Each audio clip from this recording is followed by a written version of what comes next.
¿Es nuestra libertad de expresión en redes una herramienta de emancipación o simplemente una válvula de escape diseñada por el sistema para que descarguemos nuestra frustración sin alterar jamás las estructuras del poder real?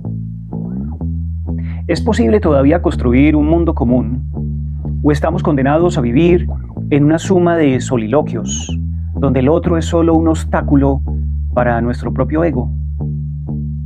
¿Hasta qué punto nuestra supuesta soberbia individual es real? Si nuestros deseos, opiniones y reacciones están siendo modelados y predichos constantemente por arquitecturas algorítmicas que monetizan nuestro resentimiento. Hemos confundido la visibilidad con la existencia, cuando el yo se vuelve lo único sagrado y la sensibilidad personal se impone sobre cualquier norma colectiva. ¿Estamos ante el triunfo definitivo del individuo o ante el inicio de una nueva forma de barbarie donde la convivencia es posible? En este podcast abordaremos la obra del filósofo Eric Sadin, La era del individuo tirano, el fin de un mundo común. En este texto el filósofo analiza la realidad del control que ejercen los medios masivos de información y comunicación y las tecnologías de punta, como son las redes sociales y la inteligencia artificial, en la toma de decisiones de los seres humanos y su interrelación con la realidad que les rodea. Es importante que observemos algunas de estas conclusiones para saber los análisis que tenemos que tener en cuenta para lo que va a acontecer en todo este siglo XXI. Les invito entonces a que se sirvan un café y a que construyamos en conjunto una postura crítica, alternativa y disruptiva al desarrollo, que piense en la sustentabilidad y la sostenibilidad como miradas posibles para este siglo XXI.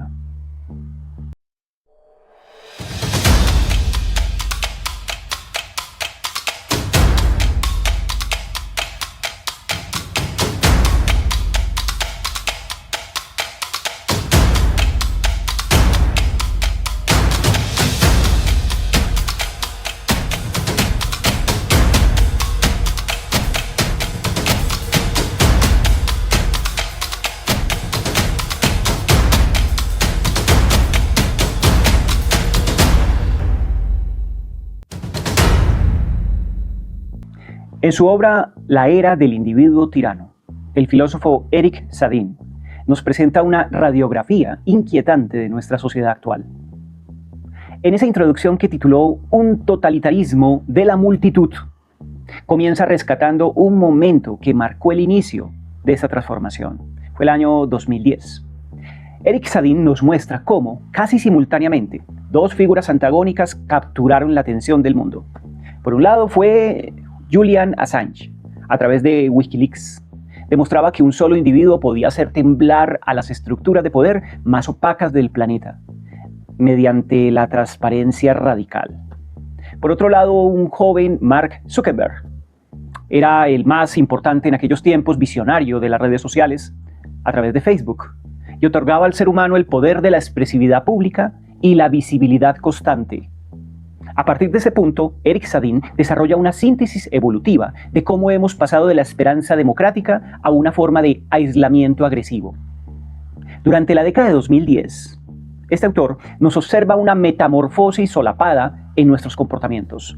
Lo que comenzó como una herramienta de interconexión derivó en una desconfianza generalizada hacia las instituciones, aquellas que eran más tradicionales, como por ejemplo los políticos, la prensa, las élites, y el surgimiento de regímenes iliberales y populismos que rechazaban la democracia representativa. Eric sostiene que no estamos simplemente ante un exceso de narcisismo, sino ante un nuevo posicionamiento del individuo. El sistema técnico-económico ha diseñado herramientas que funcionan como una especie de catarsis ante la frustración de un mundo real, áspero y desigual. Se nos ofrece el clic como una forma de revancha. Publicar una opinión, manifestar furia o exponer la propia vida se convierte en un gesto que nos devuelve toda la felicidad, aunque sea por un instante. La sensación de que somos importantes, de que tenemos autoridad, una autoridad que la sociedad nos niega en lo cotidiano. Hemos pasado de la era del acceso a la hora del exceso, como dice el autor, donde la palabra ya no busca el diálogo, sino la descarga personal emocional.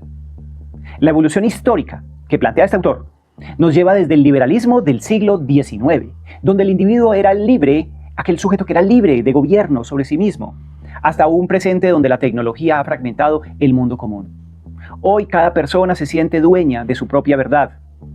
De esta forma, lo que este autor llama el liberalismo de uno mismo. Es decir, las redes sociales han creado un escenario donde la búsqueda de un éxtasis fugaz y el aplauso digital sustituyen a la construcción colectiva, a la comunidad.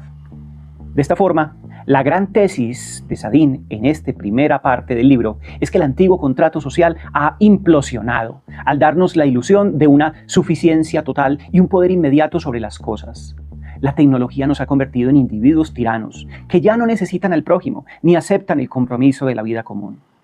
El totalitarismo de la multitud no es el dominio de un líder sobre las masas, sino el dominio de millones de egos humanos, soberanos, que encerrados en su propia subjetividad han vuelto al mundo ingobernable y han hecho del resentimiento y la desmesura la nueva forma de convivencia.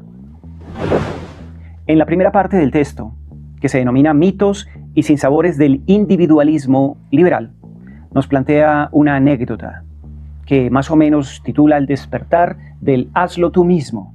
Para ilustrar el giro psicológico que daría forma a nuestra era, el autor rescata una historia que ocurre por allá en la década de los 70. En plena efervescencia de la crisis de los grandes relatos de progreso, un periódico o una especie de revista, punk, publicó un gráfico revolucionario por su simplicidad, que era muy simple, mostraba los dibujos de 3 acordes de guitarra, la, mi y sol, acompañados de una instrucción lapidaria. Aquí tienes un acorde, aquí otro y aquí un tercero. Ahora forma tu propia banda musical. Esta pequeña ilustración no era solo un manual musical, era el certificado de nacimiento del hazlo tú mismo. Tú puedes, tú eres capaz. Representaba el momento en el que el individuo, harto de esperar una prosperidad que demoraba décadas, unas décadas prometidas, que no llegaban nunca, decidía que si quería algo, debía hacerlo él solo y en ese momento, sin esperar nada de las instituciones ni de un colectivo. De esa forma, la idea de un desarrollo evolutivo se cae por sí misma, del progreso compartido al aislamiento soberano. El autor traza una evolución histórica que comienza con la ficción fundadora del liberalismo tras la Segunda Guerra Mundial. En este periodo, figuras como el expresidente Kennedy o de Gaulle en Francia proyectaron una nueva frontera basada en el crecimiento económico y técnico que se suponía debíamos lograr, el progreso que beneficiaría a todos.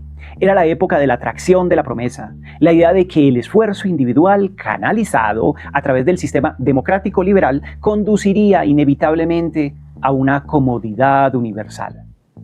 Sin embargo, esta ilusión se resquebrajó al chocar con la prueba de la existencia. A finales de los años 70, el optimismo fue sustituido por un traumatismo colectivo, derivado de la crisis económica que se presenta en esa década y el desempleo masivo. Es aquí donde este autor, Eric Sadin, identifica un cambio de etos. La autonomía dejó de ser una aspiración heroica para convertirse en una condición forzosa. El individuo, sintiéndose traicionado por el Estado y el mercado, se replegó sobre sí mismo.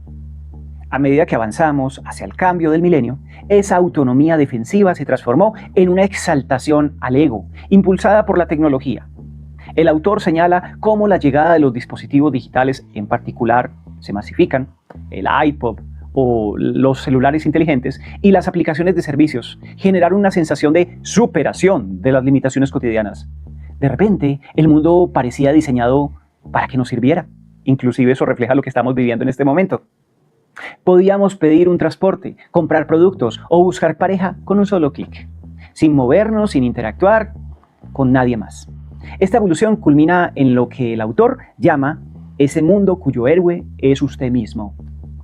La tecnología no solo facilitó la vida, sino que indujo una nueva representación del ser humano, como alguien dotado de atributos superiores, o sea, sintiéndose un superhéroe, menos dependiente de los marcos sociales y más convencido de que su propia opinión y deseo son la medida de todas las cosas. La conclusión es inquietante. El antiguo contrato social, basado en la colaboración y la delegación de poder, se está disolviendo en una ingobernabilidad permanente. Los individuos, el individuo, contemporáneo ya no busca cambiar la sociedad con otros. Busca que nadie hable por él y que la realidad se pliegue a sus deseos inmediatos. De esta forma, en este escenario, la libertad se confunde con la tiranía del propio yo, marcado el fin de la comunidad como un proyecto compartido de ciudadanos unidos por los valores que se inspiraron como fundamentales. En una segunda parte, Eric Sadin titula La ebriedad de las redes y la centralidad de uno mismo. Aquí, el autor analiza cómo la tecnología ha transformado nuestra subjetividad, llevándonos de ser ciudadanos comprometidos a simples individuos aislados que se sienten en el centro del universo. La ilusión de ser Dios en la palma de la mano. El autor inicia esta sección con una anécdota que ilustra perfectamente el cambio de mentalidad actual. Relata el testimonio de usuarios de aplicaciones de citas, como por ejemplo Tinder, quienes describen la experiencia de elegir pareja no como un encuentro, sino como quien selecciona a su antojo colores en una tienda, texturas, tamaños. Al deslizar el dedo en medio de la pantalla, el usuario siente que tiene el control absoluto. Esta persona sí, esta persona no. Esa capacidad de juzgar y seleccionar cuerpos y vidas con un simple gesto genera una sensación de omnipotencia. Como bien cita el autor, uno de estos usuarios confiesa con total naturalidad: te sientes Dios al despertar y ver que varias personas te han añadido a su cesta. El ego se infla, reforzando la idea de que en el mundo estás ahí para servir a los deseos inmediatos. La evolución del aislamiento, del confort, a la autarquía. La síntesis de esa parte del libro muestra una evolución clara en tres momentos distintos. Primera, la falsa liberación. El autor explica que a finales de los años 90 y principios del 2000, la llegada de Internet y del teléfono móvil se vendió como una liberación del lazo localizado, de estar ubicado en una parte desconectado del planeta. Sin embargo, lo que empezó como una herramienta para acceder a nueva información y comunicarse a distancia, terminó por recluirnos en nosotros mismos. Los dispositivos de Apple en su conjunto, como la iMac, el iPod o el iPhone, no fueron solo productos, sino símbolos de una nueva era, donde el diseño y el confort se centraban exclusivamente en el usuario, en ese yo, en el ego. El prefijo I como centro del mundo. El autor analiza cómo ese prefijo de iPhone, iPod, junto con el YouTube, marcaron el paso hacia un mundo diseñado a medida. De esta forma plantea que empezamos a vivir en una esferización de la vida, una burbuja tecnológica donde los algoritmos nos dicen qué nos conviene antes de que sintamos el deseo. Esto mata el deseo real, entendido como la falta del algo, y lo sustituye por la satisfacción inmediata de necesidades que la máquina nos anticipa. El punto crítico de esta evolución es la ruptura del contrato social. Mientras que el ciudadano tradicional se sentía libre, pero vinculado a un orden público y en la colaboración con los demás, el individuo moderno se ha vuelto autárquico. Ya no vemos al prójimo, lo tocamos en la pantalla, pero no lo sentimos. Las redes sociales han pasado de ser espacios de intercambio a ser vitrinas de promoción personal, donde cada like o cada retweet es una validación de nuestra propia excepcionalidad. Nos plantea también que existe una política del clic, es decir, un sentimiento de poder, una ilusión por el poder. De esta forma profundiza en cómo esta centralidad del yo afecta a la esfera pública. Con la web 2.0 y la posibilidad de postear comentarios o etiquetas, se instaló la creencia de que cualquiera podía influir en la marcha del mundo con un simple clip. De esta forma, el autor nos señala que fenómenos como Wikileaks, Julian Assange, alimentaron la idea de que un solo individuo podía hacer temblar a los estados poderosos. Sin embargo, esta democratización terminó derivando en una desconfianza generalizada hacia cualquier autoridad o hacia cualquier experto, hacia cualquier organización, hacia cualquier institución. Y se inaugura el fenómeno de la posverdad, donde la opinión personal tiene más peso que los hechos que son objetivos. En síntesis, nos plantea que se presenta un fin de la comunidad, de lo común, y pasamos a una tiranía de la subjetividad individual. La tecnología no solo nos ha facilitado la vida, sino que nos ha encerrado en una especie de ebriedad, de autosuficiencia ficticia.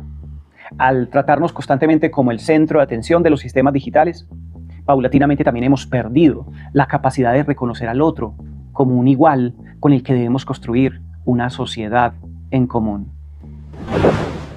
En una tercera parte del libro nos plantea las tecnologías del resplandor de los espíritus. Nos sumerge en una historia supremamente interesante y nos plantea, como en todos los capítulos, anécdotas con las cuales podamos entender su explicación. Nos plantea la anécdota del monopatín eléctrico y el derecho al deslizamiento, para ilustrar este cambio de paradigma, para poder entender todo el fenómeno.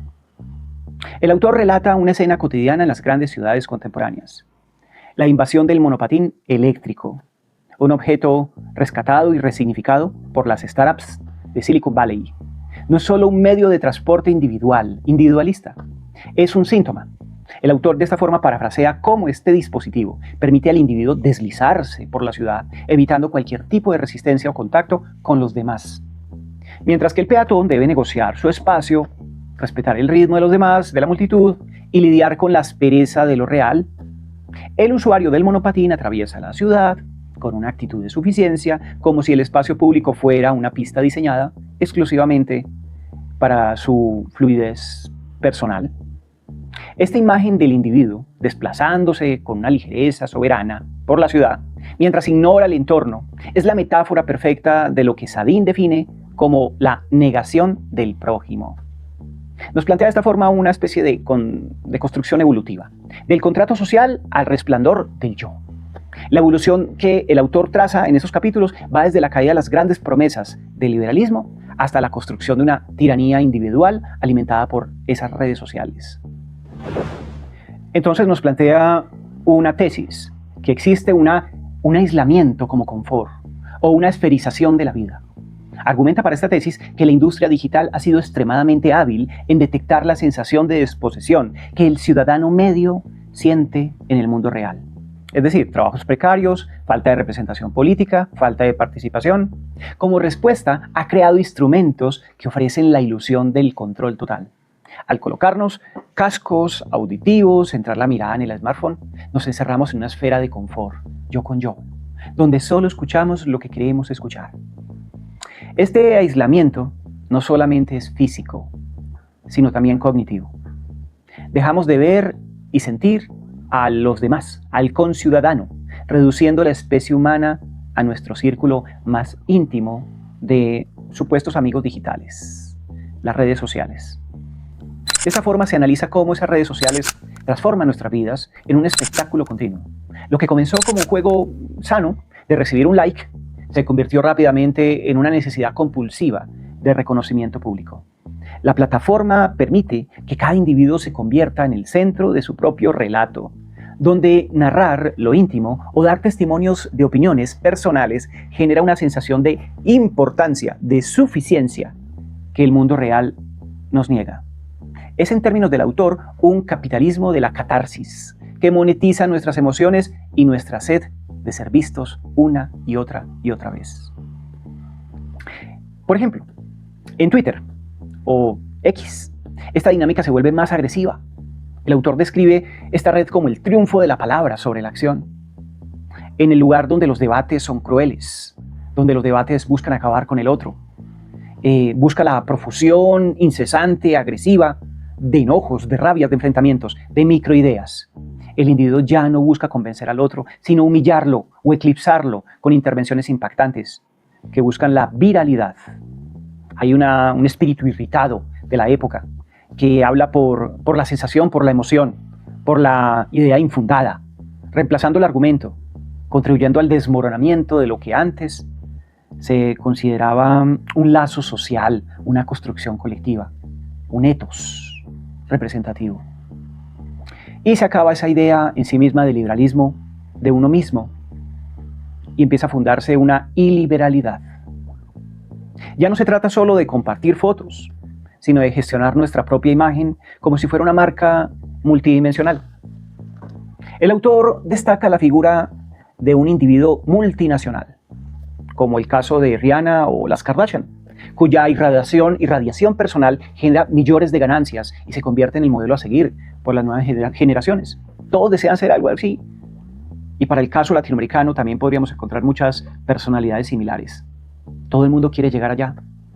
Ese deseo de que la multitud les pueda gustar su imagen y con ello atraer algo de dinero para ser reconocidos a nivel social, pero también para salir de ese estado precario que este siglo XX y este siglo XXI nos ha traído en el planeta entero. En una cuarta parte, el autor plantea un capítulo que se llama Las tablas de mi ley, en la que plantea que debemos observar cómo la tecnología ha dejado de ser una simple herramienta para convertirse en el pedestal de un nuevo autoritarismo individual. Nos plantea el eco de una anécdota, la ilusión del poder total, donde el autor comienza desde un segmento evocando de manera implícita a través de su análisis evolutivo una sensación que muchos hemos experimentado, la del usuario que frente a una pantalla de un dispositivo de última generación, un computador en la mano, siente que el mundo finalmente le obedece. Es la anécdota que plantea como el clic soberano. El autor describe en ella esa forma súbita de sensación de suficiencia que embarga al individuo cuando mediante aplicaciones y redes puede evocar servicios, comida, transporte o atención personal con un solo movimiento del dedo. No solo es una facilidad técnica, es un cambio psicológico profundo. El individuo ya no se siente un ciudadano que negocia con otros en una plaza pública, sino que el individuo es un soberano en su propia esfera digital. La anécdota de fondo es la de nuestra propia transformación. Pasamos de ser seres que necesitan del prójimo para existir a convertirnos en pequeños tiranos que ven en el otro una expresión de sus deseos o peor, un obstáculo para su eficiencia personal. El autor llama la atención sobre el advenimiento de los particularismos autoritarios. De esta forma los explica como individualismos liberales, que inicialmente buscaban la autonomía de un ser humano, pero esto ha mutado, gracias a las tecnologías que denomina como tecnologías del resplandor. De esta forma plantea que cada persona ha construido una verdad a su medida. Ya no hay una verdad compartida, basada en hechos objetivos, sino múltiples verdades biográficas que se defienden con agresividad. El individuo siente que su opinión tiene el peso de una ley absoluta, sus propias tablas de la ley, y que cualquier contradicción es un ataque personal. De esta forma plantea que existe un giro implosivo. Este proceso no explota hacia afuera en una revolución colectiva, sino que implosiona. Nos encerramos en burbujas de filtros y algoritmos que solo nos devuelven el eco de lo que ya pensamos. El autor destaca que esta esferización de la vida elimina la fricción necesaria del encuentro con los demás. Si el otro no piensa como yo o no sirve a mis ideas, simplemente desaparece de mi interfaz y desaparece de mi vida. El resultado es una sociedad atomizada, donde cada átomo se cree el centro de su propio universo. De esta forma plantea la ingobernabilidad y el poder total. Plantea cómo esta evolución desemboca en un estado donde el consenso es imposible. Si cada individuo es su propio legislador, la idea de un contrato social o de una política representativa se desmorona. Surge lo que el autor llama como totalitarismo de la multitud. No un dictador impuesto desde arriba, sino millones de individuos que, en su afán de ejercer un poder total sobre su propio microentorno, vuelven el mundo común en un lugar ingobernable y hostil. La gran conclusión al respecto, que engloba esta visión, es una advertencia sobre la erosión del humano. Un individuo tirano es en última instancia un ser que está profundamente individualizado, que ha cambiado el bienestar de lo colectivo por la satisfacción instantánea, al elevar sus propias opiniones y deseos al rango de leyes sagradas e incuestionables, o sea, sus propias tablas de la ley. El ser humano ha dinamitado el puente que nos unía con los demás. En su quinta parte, el autor nos plantea en una radiografía cruda de nuestra época, centrándose especialmente en lo que él denomina el tiempo de las violencias legítimas.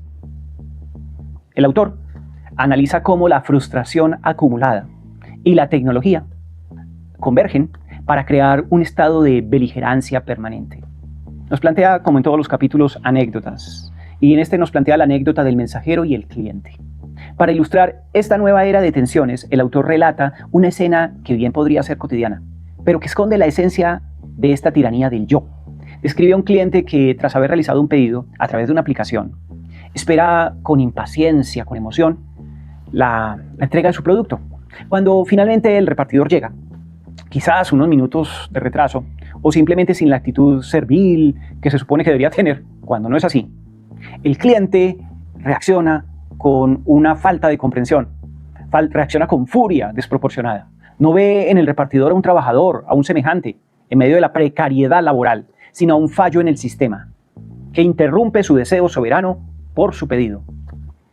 Una reacción violenta, a menudo grabada y subida en redes sociales que conocemos todos y todas, para buscar la humillación pública del otro. Es para el autor el síntoma de una patología social. El individuo cree que su voluntad es la ley y que cualquier obstáculo merece ser castigado bajo una supuesta legitimidad personal. De allí plantea que existe una evolución de la violencia. Del hastío al asesinato ciego, el autor estructura una sección siguiendo una evolución lógica que explica cómo hemos llegado a este punto de ruptura histórica. De esta forma nos plantea que existe un hastío y una especie de asesinato ciego a los demás sin darnos cuenta. Comienza analizando el autor un estado de ánimo colectivo, marcado por el cansancio existencial. Describe una sociedad donde las personas se sienten desposeídas de su propio destino, atrapadas en trabajos que son alienantes, obsesivos y bajo una presión económica constante. Sin embargo, a diferencia de otras épocas, donde esa frustración se canalizaba a través de movimientos sociales o movimientos políticos, hoy se manifiesta en actos de violencia ciega y desorganizada. Es una ira que no busca cambiar el sistema, sino simplemente golpear aquello que se tiene enfrente, como una forma de catarsis momentánea.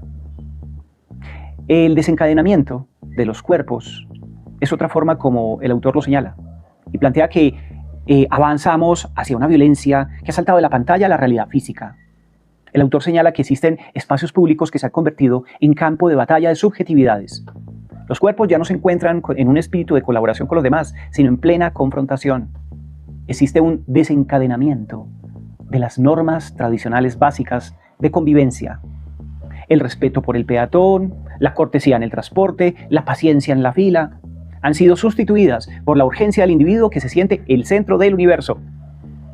Es la secesión del individuo respecto a lo que es común. De esta forma pasamos por una especie de furor de todos contra todos, donde el autor lo plantea como una especie de anomia social o desintegración social, punto en el que ya no hay grandes relatos que nos unan, sino una profusión de microideas y reivindicaciones particulares que chocan unas contra otras. El debate de ideas ha muerto, reemplazado por la inventiva y el odio en redes sociales.